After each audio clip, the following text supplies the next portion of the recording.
Okay, isa na namang estudyante yung naligtas ng AFP sa piling ng mga NPA. And take note, yung pamamaraan nila kung paano nila i-brainwash yung mga estudyante, yung mga kabataan, papunta dyan sa napakawalang kwenta nilang pinaglalaban. May tao, may tao. May tao, may tao. Patay niyo. Okay, we're here. Anong pangalan mo? What's your name? Chantal. What's your surname? What's your full name? Okay, you just calm down. We were going to help you, okay? Okay. Tulungan niyo. Okay, you cooperate with us.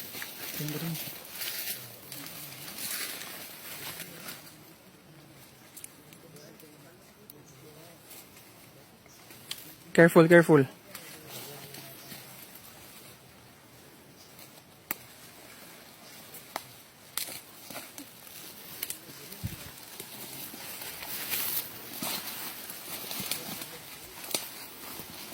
You go with them.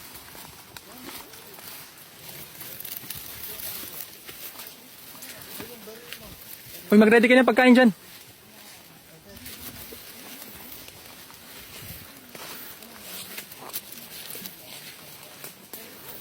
You go there, Chantal. On the open area.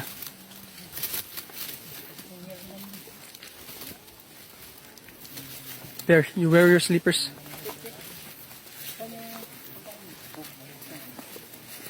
Bigyan niyo ng pagkain. You eat.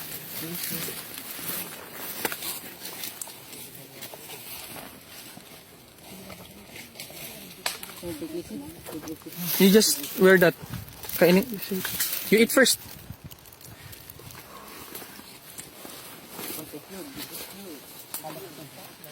Chantal, you eat.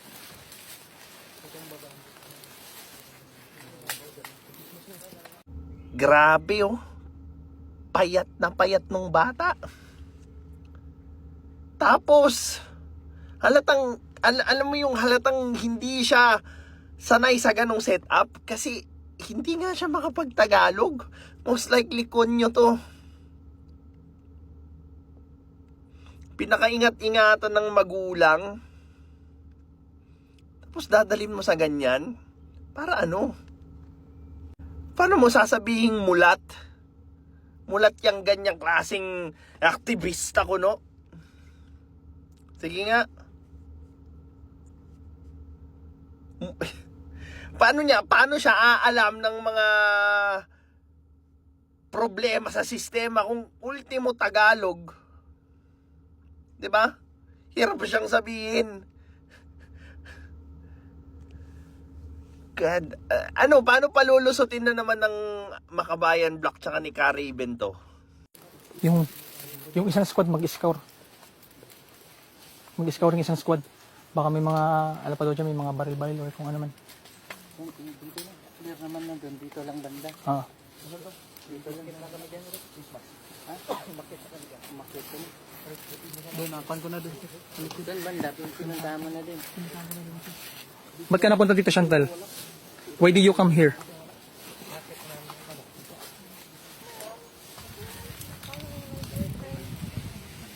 Not really my boyfriend.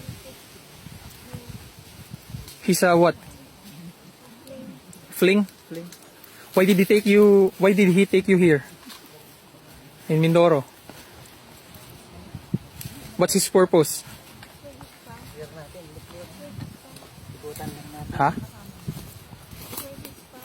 His family?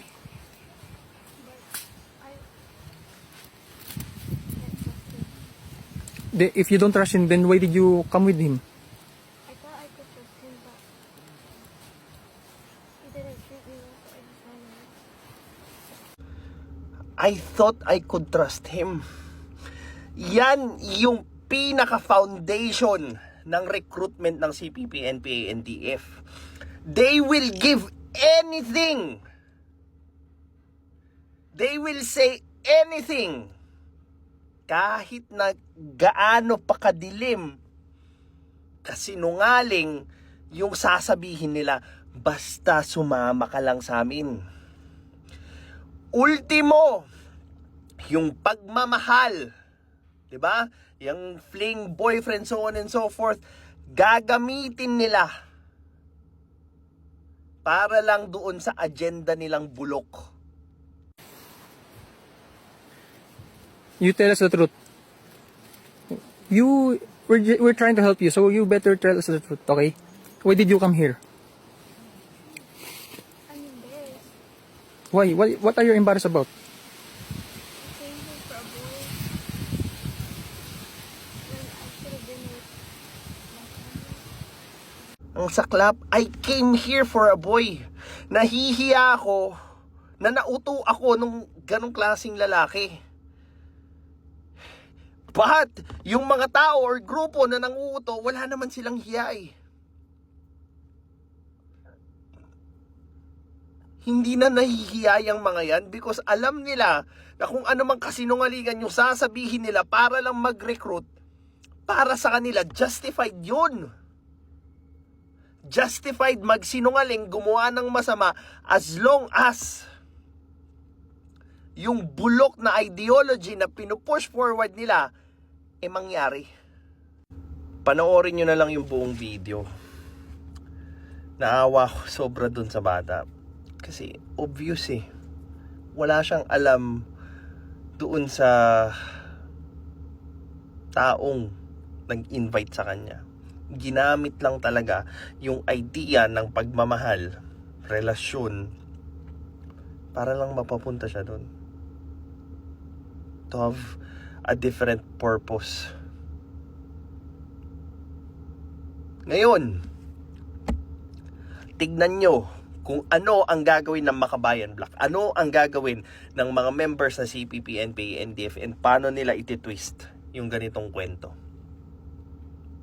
I'm waiting for Cara Even's explanation here. Well, this is Pinoy Extreme. Have a good day. This is Pinoy Extreme.